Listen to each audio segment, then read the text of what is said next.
네, 슈팅스탁 2부 주식 썰전으로 이어갑니다. 안녕하십니까, 김수연입니다. 2부 주식 썰전에서는 전문가님과 시장에서 놓쳐서는 안 되는 투자 포인트에 대한 주제로 자세히 이야기 나눠보겠습니다. 그리고 여러분의 종목 고민 해결해드리는 종목 상담 순서 기다리고 있고요. 마지막으로 전략주 AS와 새로운 전략주 준비되어 있습니다. 먼저 종목 상담 참여 방법부터 알려드리겠습니다. 문자 샵 3772번으로 오늘 함께하실 전문가 명동고래 적어서 보내시면 저희가 입장 가능한 채팅방에 링크 보내드리고 있고요. 포털 검색창에 슈팅스타 검색하시고 사이트에 들어오셔도 종목 상담 코너가 있습니다. 종목의 이름, 매수하신 가격, 비중 올려주시면 방송 시간을 통해서 고민 해결해 드리고요. 또 종목 상담 선정되시면 커피 교환권도 함께 보내드리고 있습니다. 참여하셔서 두 가지 모두 얻어가 보시면 좋겠습니다. 네, 그럼 오늘 주식 썰전 함께할 전문가를 소개합니다.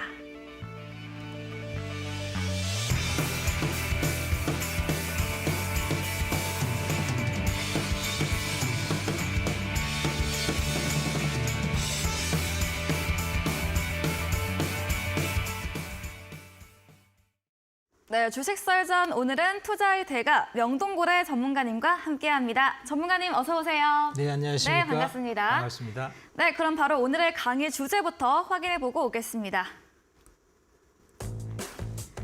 네, 오늘의 썰전 주제입니다. 주도주 판단의 핵심 요소인 비즈니스 모델 분석에 대한 주제로 전문가님께 강의 들어보겠습니다.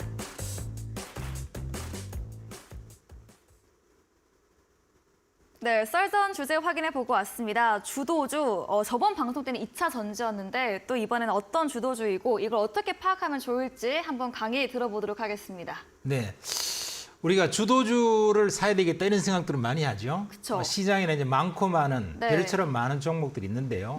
그 가운데서 보면은 어떤 종목들은 다른 것들이 다 가는데 못 가기도 하고 네. 또 어떤 것들은 떼거리를 모아서 아주 줄기차게 잘 가기도 하고 네. 그래서 수익률이라는 관점에서 우리가 생각해 본다고 하면은 주도주를 사야만이 수익을 낸다 이렇게 생각해 볼 수 있습니다. 네. 증권왕 제랄드 로브는요 무슨 말을 했었느냐 하면은 주도주를 잡지 않고서는 수익을 낼 수 없다. 이런 말을 했고요. 아마 제시 리버모와 같은 전설적인 매매의 대가들도 늘 주도주를 잡아서 자기는 큰 수익을 냈다. 이렇게들 얘기를 하고 있습니다. 네. 그러면은 이 주도주를 잡는다는 것이 우리 투자자들한테는 매우 중요한 요소라는 것을 알 수 있을 텐데요. 이 주도주 판단의 핵심 요소가 뭔지는 잘 몰라요. 그러면 이 주도주를 판단하는데 핵심 요소가 바로 비즈니스 모델이라는 것입니다. 그래서 이 비즈니스 모델 분석을 잘 해야만 우리가 투자를 잘할 수 있다. 이렇게 말씀드릴 수가 있겠는데요. 이 비즈니스 모델에 관한 분석을 하는 데 있어 갖고 가장 중요한 것 네 가지를 들어본다고 하면은요. 첫 번째가 비즈니스 모델 분석은 회사의 미래가 예측 가능한 투자 기준을 세우는 거다. 이렇게 말씀드릴 수가 있어요. 네. 회사의 미래를 예측할 수 있는 투자 기준, 그것이 바로 비즈니스 모델이라는 겁니다. 그럼 우리가 기업을 분석하는 데 있어서 제일 중요한 것이 그 회사의 미래가 예측이 어느 정도 가능해야 돼요. 네. 이 회사가 내년에는 어떻게 될지 하나도 모르겠다. 이러면은 그것은 이미 죽은 그런 정태적인 분석이기 때문에 우리가 가치 투자를 하시는 분들이 제일 실패를 많이 하는 것 중에 하나가 바로 회사의 미래 예측은 안 하겠다는 것입니다. 그럼 지금까지의 현재와 과거만 가지고 예측을 하는데 참 수익률 내기가 쉽지가 않아요. 특히 오늘날처럼 세상의 변화가 발빠르게 일어나고 있는 이런 상태에서는 네. 미래 예측이 전혀 안 된다. 이 가치 투자의 최대 단점인데요. 이 미래 예측이 가능한 어떤 투자 기준을 가지고 있어야 되는데 그 투자 기준이 뭐냐? 바로 비즈니스 모델이라는 거는 거죠. 네. 자, 두 번째는요. 기업의 경쟁력을 좌우하는 핵심 본질이 무엇인가를 캐치를 해야 된다는 것입니다. 기업의 경쟁력을 좌우하는 핵심 본질. 자, 그러면은 우리가 똑같은 2차 전지 회사가 많아요. 그쵸. 특히 그 중에서 양극재 회사 이렇게 한다면은 양극재 회사는 뭐 똑같이 양극재를 만드니까 진하게나 똑같지 않느냐 네. 이렇게 생각해서 아무거나 그냥 싼 거 투자하면 되겠다 이게 아니라는 거죠.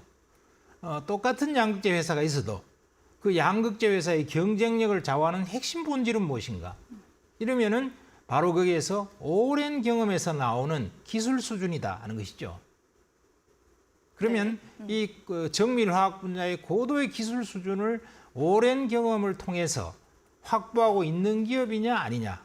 그럼 그 기술 수준이 어디까지 올라가 있느냐 하는 것이 바로 기업의 경쟁력을 좌우하고 이게 바로 기업의 미래 성장을 담보해 준다는 것입니다. 따라서 기업 경쟁력을 좌우하는 핵심 본질이 무엇인가 하는 것을 캐치하는 것. 이것은 무지하게 중요한 비즈니스 모델 분석이다 하는 것이죠. 그다음에 이제 세 번째는 수익 창출의 구조적 원천을 잘 분석해야 돼요. 우리가 수익을 창출한다 하는 것은 쉽게 얘기하면은 벌어들이는 수익에 비해서 나가는 비용, 즉 수익 대비 비용의 관계에 있어 갖고 우리가 비용은 줄이고 수익은 높이고 하는 이 양자 간의 관계에서 한쪽이나 양쪽 다를 잘할 수 있는 것. 그게 바로 수익 창출의 구조적 원천이에요. 예를 들면 오늘날 자동차 회사 중에서 뭐 굉장히 각광받고 있는 회사 중에 하나가 네. 테슬라죠. 네. 그래서 테슬라를 너무 좋아하고 주가도 어마어마하게 올랐는데요. 뭐 테슬라의 기업 가치는 뭐 여러 개 자동차 회사 합친 것보다 더 크다. 왜 그럴까? 뭐 판매 대수도 적은데 이러면은 테슬라는 바로 이 수익 창출의 구조적 원천이 잘 돼 있었다는 것입니다. 원가를 엄청나게 줄이고 그러니까 하나의 모델 혹은 아주 단순한 모델을 갖고 막 찍어내기 때문에 굉장히 원가가 싸다 하는 것이고 거기에 비해서 이 매출은 굉장히 이것이 소프트웨어라든가 이런 것들을 특화해서 경쟁력을 가지고 브랜드 가치를 잘 하고 이랬기 때문에 매출은 상당히 비싸게 좀 받으면서 올라가 있는데 반해서 이 비용은 철저히 통제했다는 것입니다. 그래서 굉장히 줄였다. 그래서 오늘날 테슬라의 영업이익률을 보면 대략 한 15%에서 20% 사이 이 정도 되는데요. 일반 자동차 회사의 영업이익률은 5%밖에 안 돼요. 네. 그리고 예를 들면 삼성전자하고 삼성전자하고 이제 다른 반도체. 애플, 네. 애플하고 비교했을 때 역시 갤럭시하고 그다음에 애플의 아이폰하고 네. 이랬을 때 이익의 차이가 몇 배 나느냐? 최소한 10배 차이가 납니다. 판매 대수는 삼성전자가 훨씬 많아요. 그런데도 불구하고 애플의 아이폰에 비하면은 이익을 10분의 1밖에 못 낸다.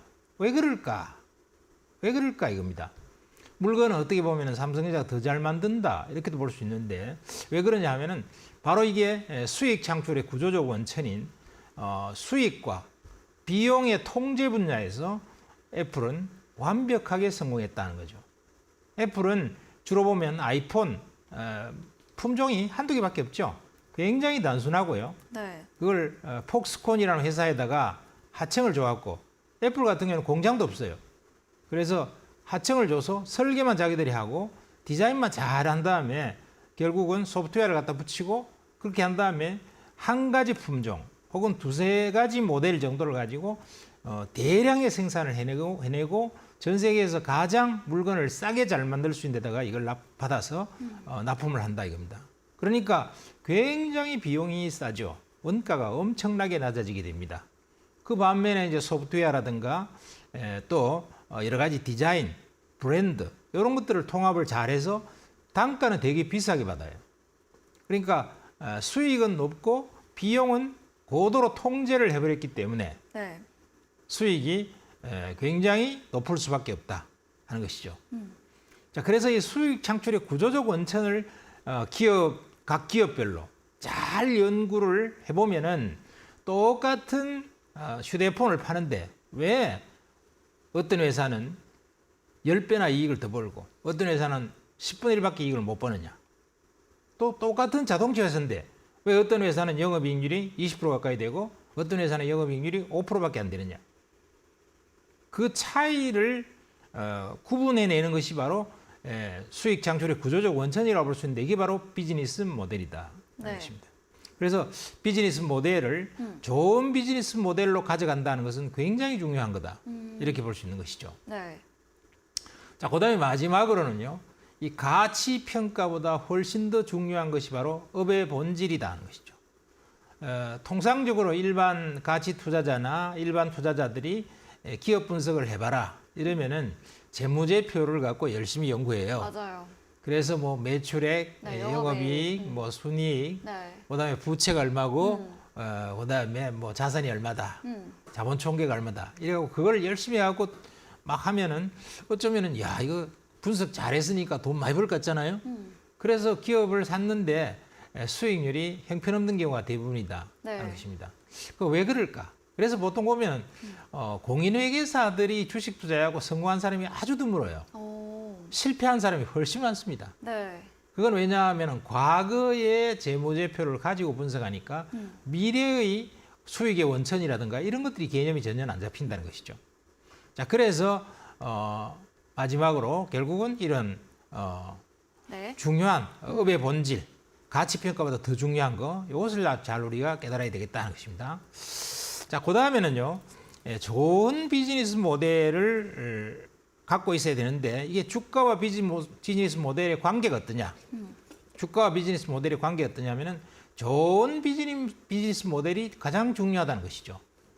결국 우리가 기업을 설립했을 때 좋은 비즈니스 모델을 갖고 있으면은 어떤 일이 일어나느냐면은 바로 그 다음 단계로 기업 이익이 증가하게 되고요. 그 다음 단계로 기업 이익이 증가하니까 당연히 기업 가치가 상승하죠.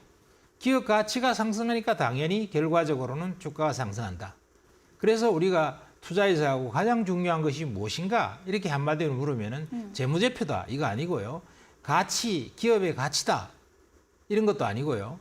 또 그러면은 뭐냐? 이랬을 때는 좋은 비즈니스 모델을 갖고 있느냐. 이걸 좀 더 나가서 조금 강렬하게 얘기해 본다면은 탁월한 비즈니스 모델을 갖고 있느냐. 여기에 달려 있다고 볼 수 있는 거예요. 그래서 좋고 탁월한 비즈니스 모델이 무엇인가 하는 것에 대해서 아까 제가 기업 분석의 핵심에 대해서 투자 기준이라든가 핵심 본질이라든가 구조적 원천이라든가 여기에 대해서 말씀을 잘 드렸습니다. 따라서 이런 부분에 대한 굉장히 심층적인 숙고를 해야만이 우리가 기업을 보는 눈이 굉장히 심층적으로 또 인문학적으로 또 기업의 본질에 관해서 치고 들어가기 때문에 기업의 미래가 어느 정도 보인다 하는 것입니다. 네. 예를 들면은 한전이다 이러면은요 어떤 생각을 해야 되냐면 한전은 전기를 만드는 회사이기 때문에 첫 번째 수익의 원천인 매출에 관해서 정부가 전기값을 갖다가 시장 원리에 맡겨놓지 않는다는 거죠. 정치인의 표 같은 거, 국민의 인기 이런 것들을 생각하기 때문에 전기값은 가능한 올리지 않으려고 한다. 네. 이런 얘기고요. 그다음에 이제 또 비용의 통제가 잘 안 돼요. 왜냐하면은 뭐 여러 가지 기본적인 그 전기를 만드는 생산 원가가 원전도 있고, 그다음에 뭐 천연가스도 있고, 그다음에 이제 석유도 있고, 뭐 여러 가지 종류가 있겠는데요. 그런 그 원가를 투입하는 데서 갖고 원가 요소의 변동이 너무 심하다. 예를 들면 유가가 폭등한다, 석탄값이 폭등한다 이러면은 원가가 확 올라가잖아요. 네. 그러면은 전기료 값을 확 올려야 되는데 그것은 정부의 통제 때문에 마음껏 못 올린다. 이래 되니까 그거 돈 벌기가 굉장히 어렵다. 이렇게 봐야 되죠. 네. 그런 걸 가지고 예를 들면은 유가가 굉장히 쌌을 때 이익 좀 많이 내는 거 보고 야 한전은 이익도 탄탄하게 내고 뭐 땅도 많고 재무 구조도 괜찮으니까 투자하기 좋겠다 이렇게 생각하면 안 된다는 것이죠. 그래서 업의 본질, 그다음에 수익의 원천, 비용의 통제 뭐 이런 거에 대해서 기본적으로 충분히 네. 우리가 숙고를 하고 알고 난 다음에 꼭 투자를 해야 된다 하는 생각을 해야 되고요. 이것은 모든 산업에서 모든 기업에서 마찬가지입니다. 우리가 어떤 뭐 첨단 기업이든지 아니면 식품 회사든지 아니면 은행주든지 모든 것에 대해서 업의 본질이 무엇일까? 그다음에 구조적 수익 창출의 원천이 무엇일까? 그다음에 기업 경쟁력을 좌우하는 핵심 본질이 무엇일까? 이런 본질적인 문제에 관해서 생각을 많이 해야만이 현재뿐 아니라 미래도 좀 잘 보이고요. 이 기업을 판단하는 데 있어서 굉장히 중요한 요소들에 대한 이해가 충분해서 우리가 기업을 보다 더 잘 분석할 수 있게 해준다. 이렇게 말씀드릴 수가 있겠습니다. 네. 자, 그러면은 마지막으로 비즈니스 모델 분석의 핵심에 대해서 말씀을 드리겠습니다. 네. 자, 비즈니스 모델 분석의 핵심을 보면은요, 첫 번째가 시대 정신을 반영한 네. 구조적인 고성장 산업의 주기에 진입했나 안 진입했냐, 이게 제일 중요해요. 네. 자, 첫 번째 여기서 말씀드리는 주제가 첫 번째가 시대 정신을 반영해야 된다는 것이죠. 네.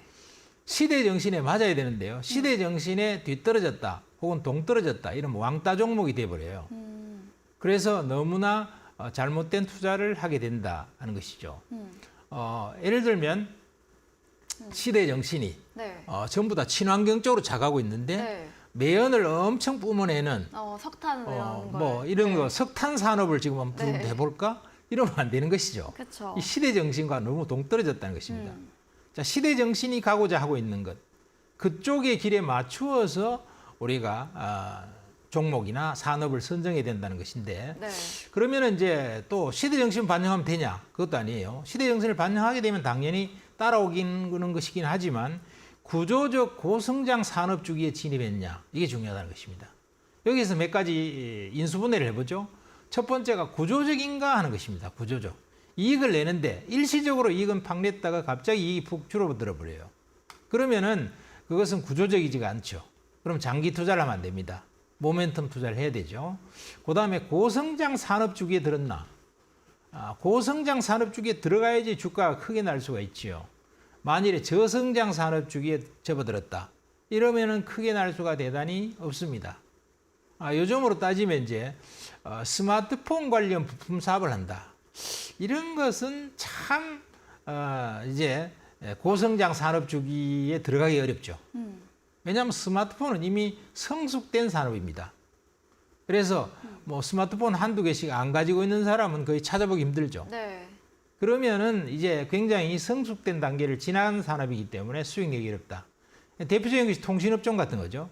통신업종 같은 것은 이미 성숙 단계를 넘어섰기 때문에 구조적 고성장 산업 주기에는 안 들어간다는 것이죠. 그러니까 최근에 좀 각광을 받았던 이런 그 2차 전지 같은 경우도 이런 것들은 구조적 고성장 산업으로 막 들어간다. 그래서 전기차의 침투율이 이제 전 세계적으로 10% 남짓 이렇게 되기 때문에 앞으로 뭐 30%, 50%를 지나서 결국 80%, 90%까지 고성장이 어느 정도 쇠퇴할 때까지는 시간이 많이 남아 있다는 것입니다.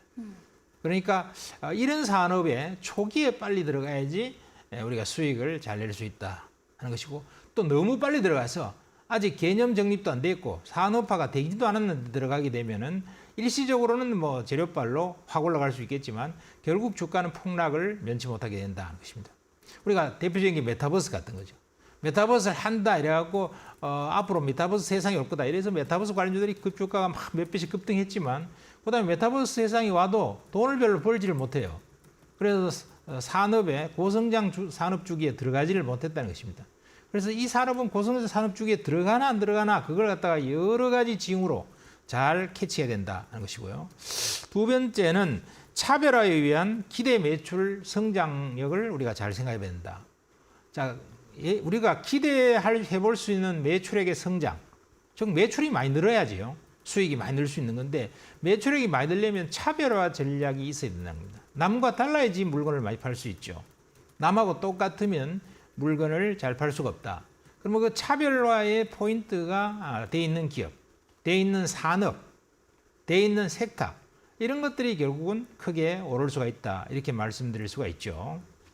그다음에 이제 마지막으로가 뭐냐면은 원가 우위에 의한 기대 이익 성장력이 있어야 됩니다.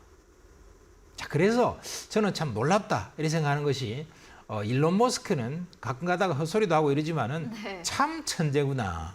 대단히 탁월한 천재구나. 네. 이런 생각이 드는 것이 테슬라도 원가를 얼마나 잘 낮췄는지 맞아요. 영업이익률이 한 15% 이상이 되고요.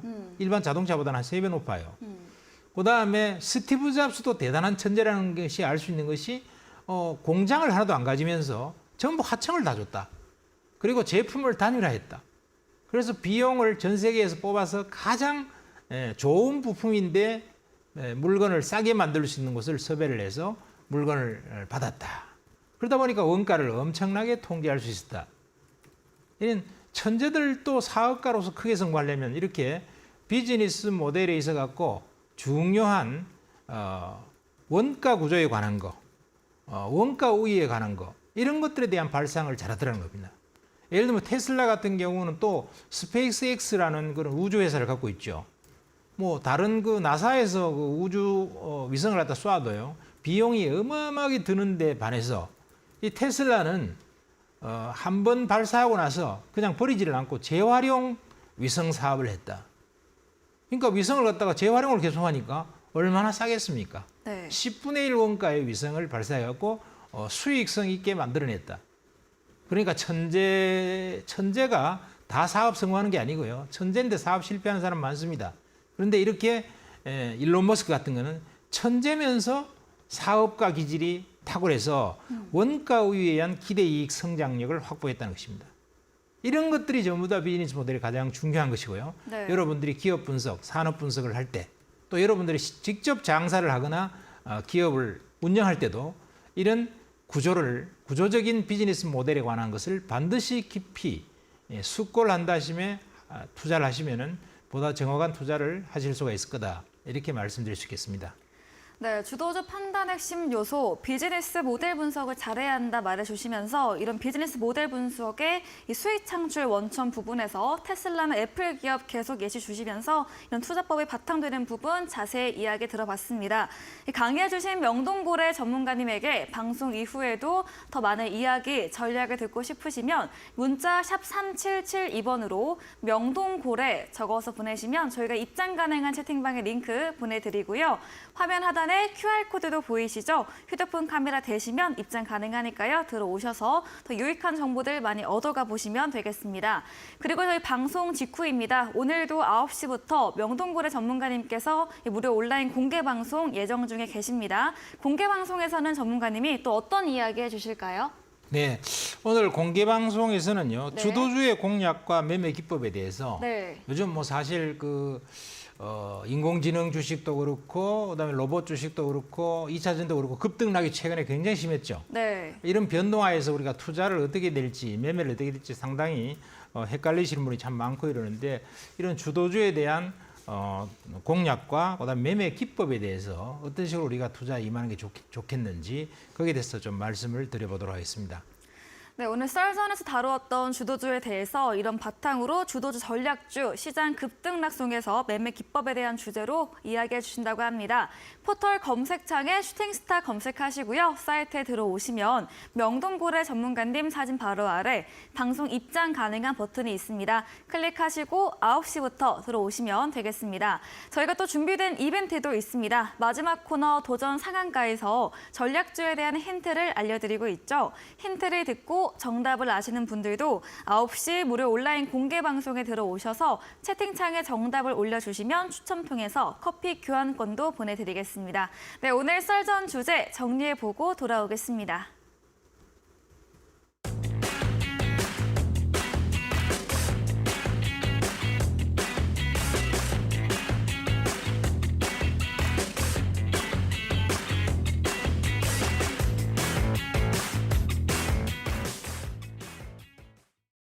네, 이번 시간은 종목 상담 순서입니다. 여러분의 종목 고민 해결해 드리겠습니다. 첫 번째로 올라온 종목부터 확인해 보겠습니다. 종목의 이름은 드림 시큐리티이고요. 매수가 4,510원에 비중이 10%입니다. 이 사이버 보안 양자 암호 관련 주인데 오늘은 1% 상승하면서 3,790원으로 마감을 했습니다. 이 양자 암호 이슈가 어제부터 나오면서 이런 관련 테마들이 오른세를 보이고 있는데 이 시청자분께서 좀 오래 몰려 계시는 것 같거든요. 네, 어떻게 보면 좋을까요? 어떻게 전분 아마 작년 네. 4,510원에 사셨으면은 작년 5월 정도 됐을 텐데 어떻게 귀신처럼 꼭대기에 딱 찍어 사셨네요. 네, 고점에. 네. 고점에 딱 찍어 사셨는데 지금 이제 꽤 올랐다가 오늘 또 음봉이 조금 떨어졌는데요. 네. 양자암호통신 이런 것들은 뭐 기본적으로는 좋은 호재를 맞았고 실적도 참 좋습니다. 네. 기업은 기본적으로 상당히 실적이 좋아서 영업이익도 한 250억 되고요. 4년 연속 꾸준히 올랐어요. 그래서 기본적으로는 좋은 기업인데요. 문제는 뭐냐 하면 오늘 어제 이래서 거래량이 너무 터졌어요. 대량 거래가 터지고 음봉이 떨어져서 탄력이 현저히 줄었다 이렇게 볼 수 있겠고 기관이 대량 매도를 했습니다. 그렇다면은 주가가 탄력적으로 가기는 쉽지 않겠다는 것이고 그런 측면에서 보면은 기관들이 엎으면서 물량이 너무 터져버렸기 때문에요. 일단 반등을 조금 줘서 한 4,000원 정도 언저리에서 매도하는 전략, 손절매를 조금 하시는 전략이 낫지 않을까 이렇게 생각합니다. 네, 드림 시큐리티 실적 좋은 기업으로 여기에 좋은 뉴스까지 맞물렸습니다. 하지만 어제 오늘 대량 거래량 터지면서 음봉이 나와서 좀 상승 탄력은 현저히 줄었다 말씀해 주셨고요. 수급 측면에서도 기관이 이탈을 해서 향후 상승은 좀 어렵게 보고 계시면서 반등 나오면 4,000원 구간에서 정리해보는 것으로 의견 주셨습니다. 다음 종목은 철강 관련주 휴스틸입니다. 매수가 6,720원이고요. 비중은 적지 않으셨고 오늘도 1% 넘게 밀리면서 6,050원으로 손실 구간에 계십니다. 휴스틸 좀 리오프닝 관련해서 중국 경기 부양해서 좀 올라갈 것으로 예측이 많이 됐었는데 네, 크게 오르지 못하고 있습니다. 네, 거기에 대해서 제가 또 한마디 좀 말씀드리고자 하는데요. 이 중국의 리오프닝에 대해서 너무 기대를 안 해야 될 것 같아요. 아, 정말요? 왜냐하면은 이번에 양회에서 저도 실망을 많이 했어요. 네. 굉장히 강력한 경기 부양책이 나오지 않겠느냐. 경제 성장률이 좀 나쁘기 때문에 그렇게 기대를 했는데 기대하고는 영 반대로 중국에서 거의 5%서 경제 성장을 얘기하면서 강력한 경기 부양책이 전혀 안 나왔어요. 네. 이것은 상당히 좀 문제가 있다 이런 생각 들고요. 이에 따라서 중국 관련주들에 대한 기대를 별로 안 하는 게 좋겠다. 이렇게 생각이 됩니다. 휴스틸도 그런 관점에서 조금 안 좋게 보는 게 맞겠고요. 네. 일단 요거는 그래도 중국 관련뿐 아니라 미국의 에너지 여기에 관련돼서 강관에 연관돼 있기 때문에 실적은 굉장히 좋을 수 있고요. 실적은 뭐 굉장한 실적을 보이는 기업이에요. 그래서 손해보고 팔 필요는 없겠다 이런 생각이 듭니다. 지금 뭐 6,050원 정도 하고 있는데 매수 가격은 한 6,700원에서 한 10% 이상 빠졌는데요. 이번 아마 반등 줄 때 고점에서 사시지 않았나 이런 생각이 됩니다. 네. 별로 큰 기대는 하지 마시고 그러나 본전은 넘는 선에서 한 6,800원 정도 이런 선에서 익절 정도 수준에서 물량을 정리하시는 게 좋지 않을까. 실적이 너무 좋기 때문에 네. 주가는 한 차례 다시 반등을 줄 것 같습니다만은 중국 경기가 너무 안 좋기 때문에 한쪽이 좀 사이드가 안 좋기 때문에요. 큰 기대는 안 하는 게 좋겠다. 이렇게 생각이 듭니다. 네, 휴스틸에 대해서는 이 중국 관련 경기 부양은 큰 기대는 하지 말되 이 미국 관련 강관 재료는 좋게 봐주셨습니다. 또 휴스틸 자체 기업도 실적이 굉장히 좋기 때문에 이 본전 넘는 약수익 구간에서 정리해 보자로 의견 주셨네요. 다음 종목은 인터지스입니다. 매수가 3,125원이고요. 비중이 15%인데 오늘 하락을 보였고 최근 약세를 보이고 있습니다. 물류 관련 주이기도 하고 좀 정치적으로 엮여 있는 주로 알고 있는데 인터지스는 또 어떤 이야기 들어볼 수 있을까요? 네, 인터지스는 실적은 상당히 좋아요. 네. 그래서 영업이익도 354억 정도 가고 이러는데 문제가 지금까지 작년까지 실적은 좋았는데 문제가 뭐냐면 앞으로 실적이 굉장히 안 좋을 것 같아요. 네. 이거는 중국 경기 침체 영향이다. 네. 바로 제가 아까 말씀드렸죠. 지금 실적은 굉장히 작년까지 좋았는데 왜 이렇게 주가가 힘없이 줄줄 흐르지? 신저가를 막 내잖아요. 최근 몇 달 사이에는. 그 이유는 바로 중국에 대한 경기 침체 영향이 앞으로 상당히 안 좋을 것 같다. 이건 항만 운송이나 네. 이런 데 관련되기 때문에 이쪽 사이드가 굉장히 어려워요. 지금 운임이라든가 전혀 안 좋거든요. 그래서 저는 요거는 반등 조금 주면은 바로 정리하고 손절을 조금 하고 나와야 될 것 같다. 이렇게 생각됩니다. 크게 이익 내기가 어려울 것이다. 아마 내년 올해 아마 상반기 결산 실적 나오면 굉장히 나빠질 겁니다. 네. 인터지스는 중국 경기 침체 영향으로 앞으로의 실적을 좀 부정적으로 봐주셨고요. 반등할 때 어느 정도 손실을 감수하고 정리해보는 쪽으로 말해주셨습니다. 다음 종목은 에이프릴 바이오입니다. 매수가 21,250원이고요. 비중이 10%이고 오늘 5% 크게 조정받으면서 19,670원으로 종가 형성했거든요. 에이프릴 바이오는 어떤 말씀 주실까요? 네, 에이프릴 바이오 같은 건 참 분석하기가 쉽지 않는 그런 바이오 업종이죠. 네. 항체 치료제고 실적은 네. 곱지만은 염증 치료제 임상 1상을 호주에서 한다. 이 재료 갖고 이제 얼마나 갈 수 있겠냐 하는 부분인데 이 주식이 22,000원 정도, 22,000원, 3,000원 여기에서 굉장히 강한 저항선이 있어요. 네. 그래서 저라면은 요런 22,000원 정도 저항대에서 매도하는 것이 좋지 않겠냐 이렇게 생각이 되고요. 그러면 소폭 흑자 내는 수준에서 정리하고 나오는 게 낫지 않을까 생각됩니다. 물론 이 결과는 임상의 결과가 아주 좋으면 한 단계 더 튈 수 있겠는데 그게 별로면은 주가가 또 실망해서 좀 내려갈 수가 있겠죠. 네, 에이프릴 바이오는 임상 통과 재료로 움직였지만 강력한 22,000원 저항선이 있기 때문에 좀 이 정도 약수익으로 정리해 보자는 의견 남겨주셨습니다. 네, 오늘 종목 상담은 여기까지 진행해 보겠습니다. 더 원하시는 분들은 문자 샵 3772번으로 명동고래 적어서 보내시면 저희가 입장 가능한 채팅방 링크 보내드리고요. 포털 검색창에 슈팅스탁 검색하시고 사이트에 들어오시면 종목 상담 코너가 있습니다. 종목의 이름, 매수하신 가격, 비중 올려주시면 방송 시간을 통해서 여러분의 고민들 해결해 드리겠습니다. 저희는 포트폴리오 AS 시간으로 돌아오겠습니다.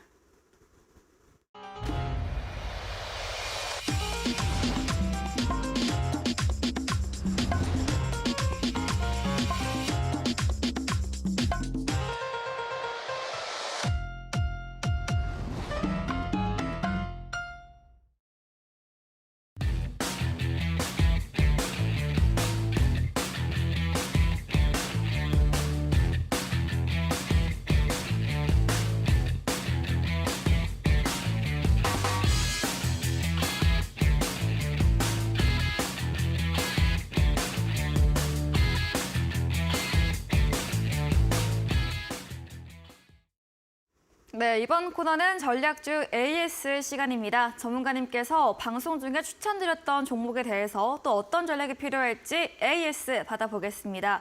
첫 번째 종목은 1월에 매수했던 소카입니다. 전문가님께서 가치 성장주로 소카를 길게 볼 종목으로 말해주셨고 또 연기금에서 매수가 유입되고 있다 이런 전도 언급 주셨는데 좀 소카가 계속해서 조정을 받고 있습니다. 시장이 어려워서일까요?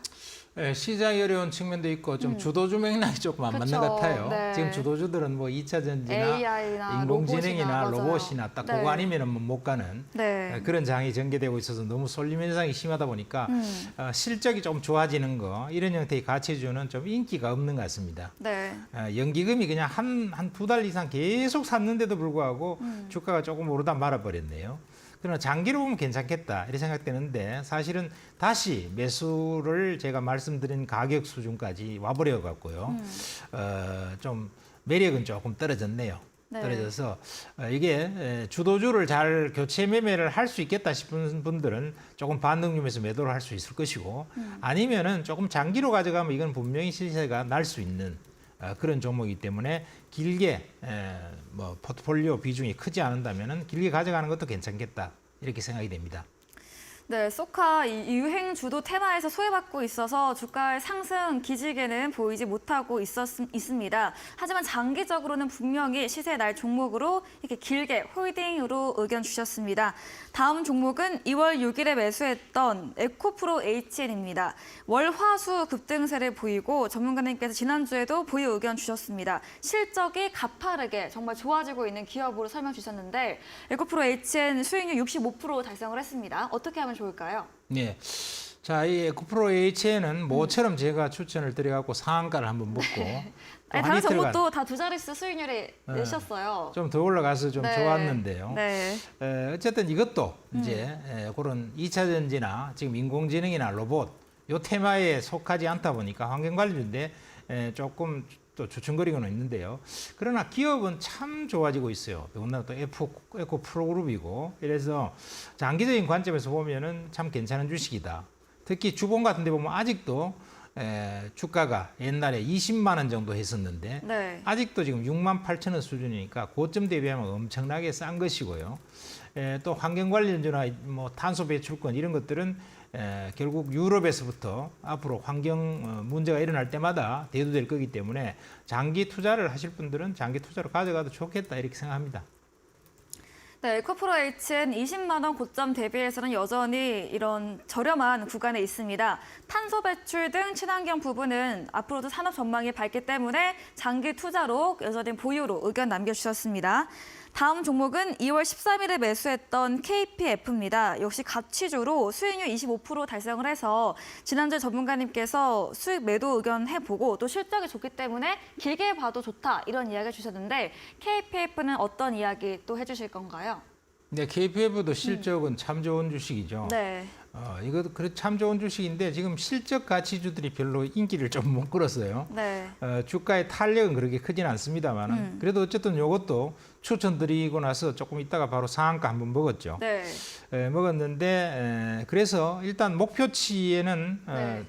애초에 말씀드린 목표치는 넘겼습니다. 네. 그러다 다시 빠졌는데요.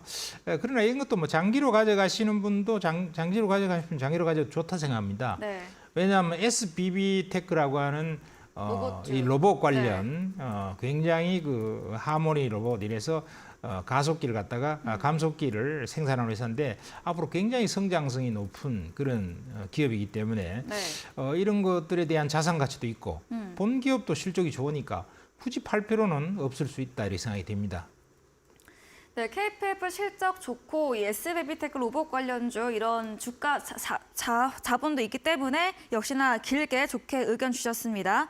다음 종목은 지난 방송 추천주였습니다. 3월 6일에 매수했던 3기 EV 매수가 21,900원인데요. 오늘 조정을 좀 받으면서 매수가 밑으로 내려왔는데 네. 3기 EV는 어떻게 볼 수 있을까요? 네, 3기 EV는 기본적으로는 괜찮은 기업이죠. 네. 배터리 셀에 외부 충격을 보호하는 그런 부품을 갖다 생산하는 회사인데 어차피 배터리 셀이라든가 이런 쪽 우리나라 2차 전지 사업은 굉장히 고성장하는 기업이고 기술력도 상당히 확보를 하고 있고 이러기 때문에 장기적으로는 좋은 것이고 또 고점에서부터는 많이 빠졌다가 살짝 반등줬다가 조금 눌린 목인데 최근에 2차 전지가 조정받으면서 가치 조정을 좀 받았어요.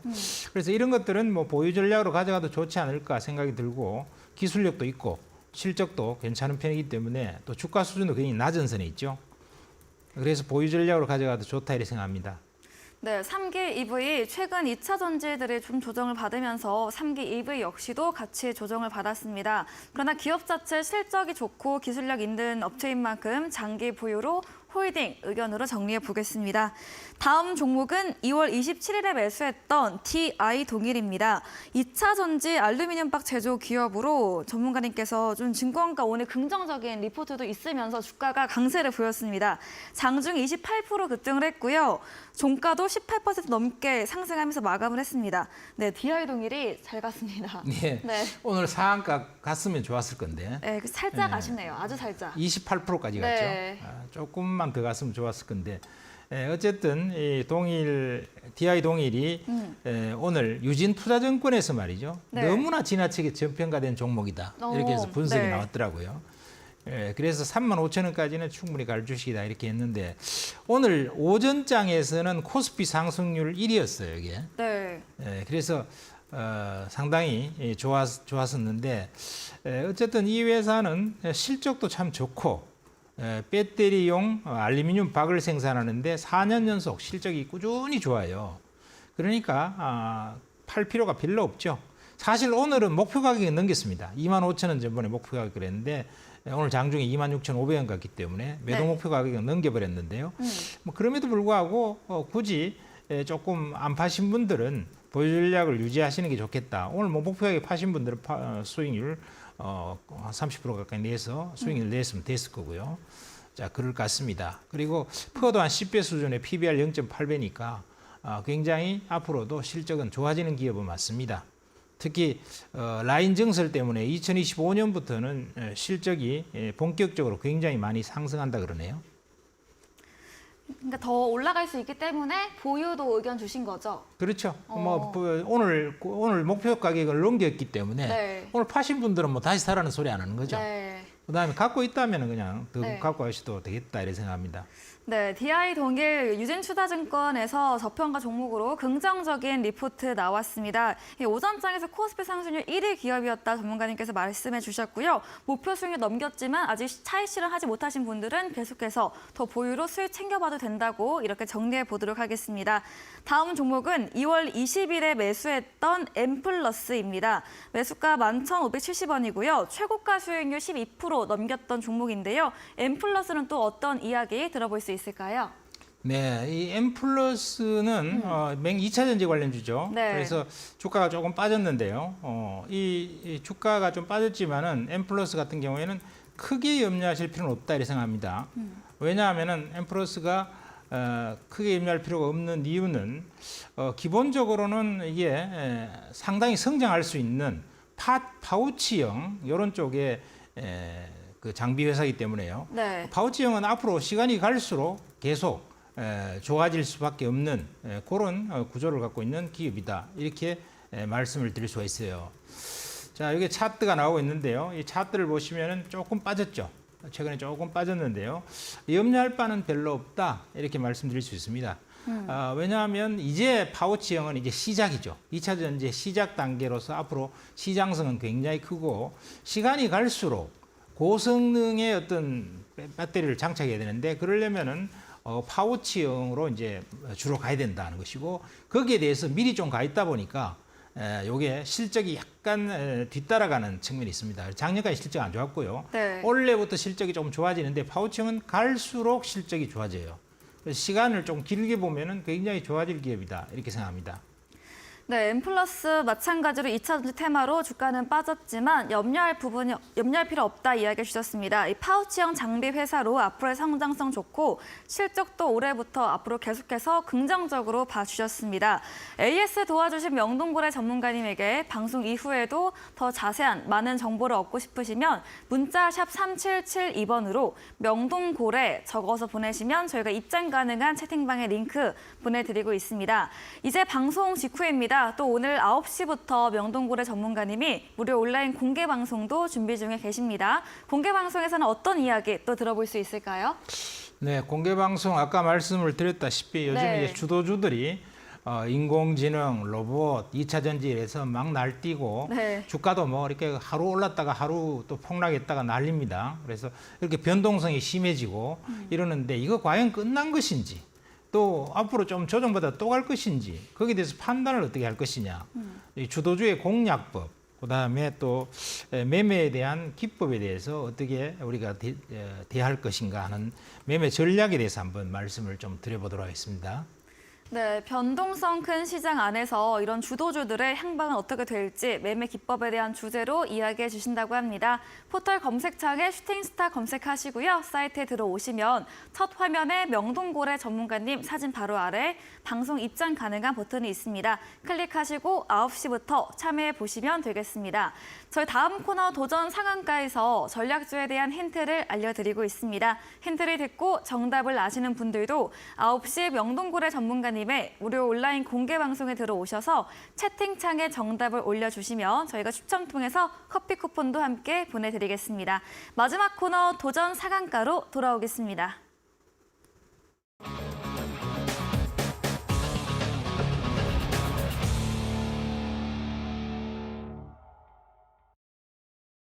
네, 도전 상한가 새로운 이번 주에 대한 전략주 들어보도록 하겠습니다. 이번 주 전략주 어떤 힌트 준비해 오셨을까요? 네, 이번 주 종목은요. 네. 첫 번째가 스마트 팩토리에 관련되는 그런 업종입니다. 네. 제가 왜 스마트 팩토리에 관련되는 기업을 말씀을 드리냐면은 지금 시장의 세상의 흐름이요. 스마트 팩토리가 굉장히 이제 필요한 시점이 왔다 이런 생각이 들어요. 왜냐하면 우리나라도 그렇고 미국도 그렇고 이 일자리를 구하려고 중소기업들이 열심히 이제 일할 사람들을 모으려 그러는데 사람들이 없다는 거예요. 그래서 일할 사람들이 없다. 그래서 우리가 뭐 전번에는 이제 서비스나 협동 로봇 같은 이런 쪽 로봇들이 많이 이제 팔린다 이래서 그런 쪽의 주식들이 시세가 좀 났는데요. 이제는 공장에서 일할 사람들이 별로 안 들어온다. 그래서 우리나라 중소기업 같은 경우도 월급을 300만 원씩 줘도 일자리가 사람들을 구할 수가 없다는 거예요. 근로자들을. 특히 생산 공장에서 일하려고 하는 근로자들이 없다. 그렇게 되면 방법은 딱 하나밖에 없죠. 스마트 팩토리를 만드는 수밖에 없어요. 공장을 자동화할 수 있는 방법밖에 없다. 네. 미국도 마찬가지예요.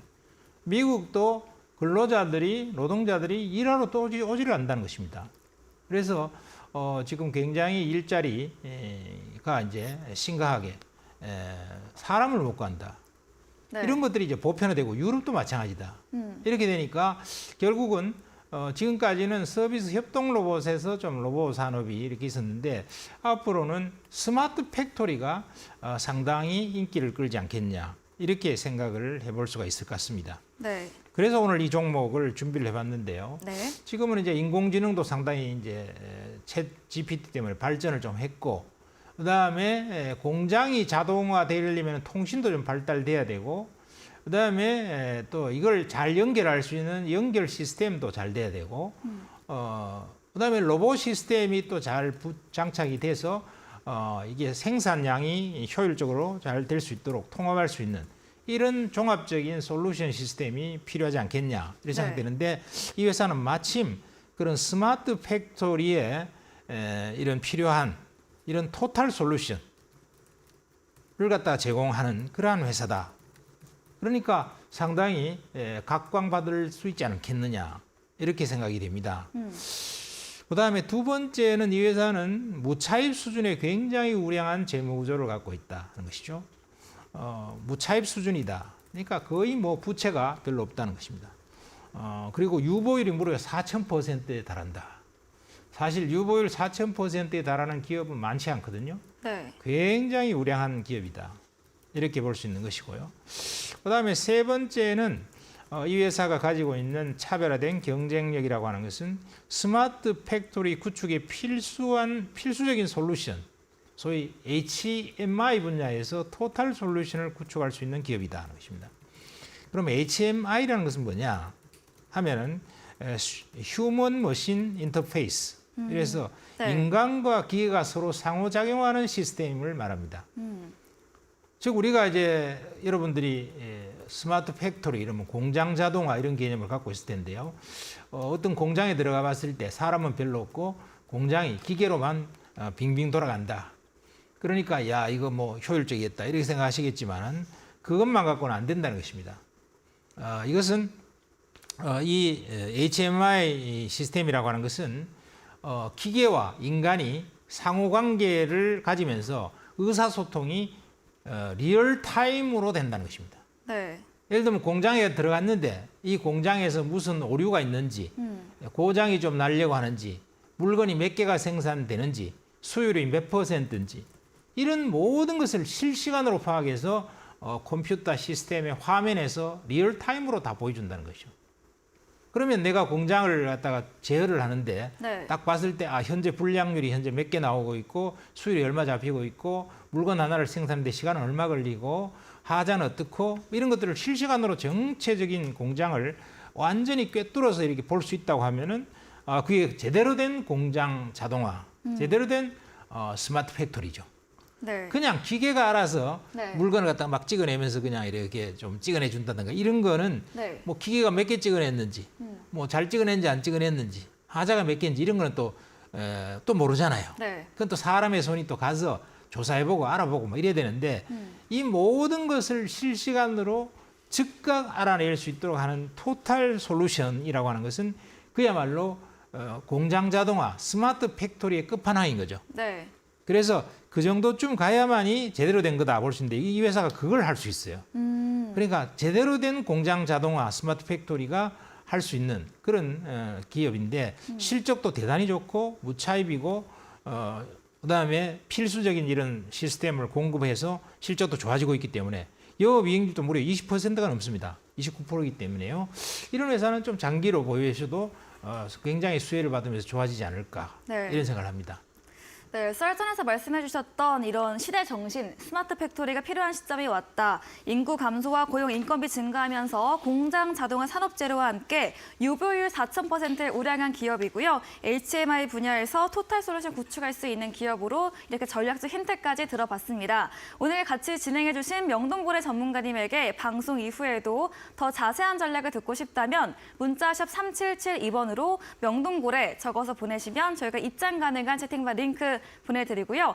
방송 직후 9시부터 시작하는 무료 온라인 공개 방송도 참여해 보시면 좋겠습니다. 네, 그럼 오늘 저희가 준비한 내용은 여기까지입니다. 본 방송에서 제공해드린 정보는 투자 판단에 대한 조언일 뿐이라는 점 참고해 주시기 바랍니다. 오늘도 끝까지 함께해 주신 여러분 진심으로 고맙습니다.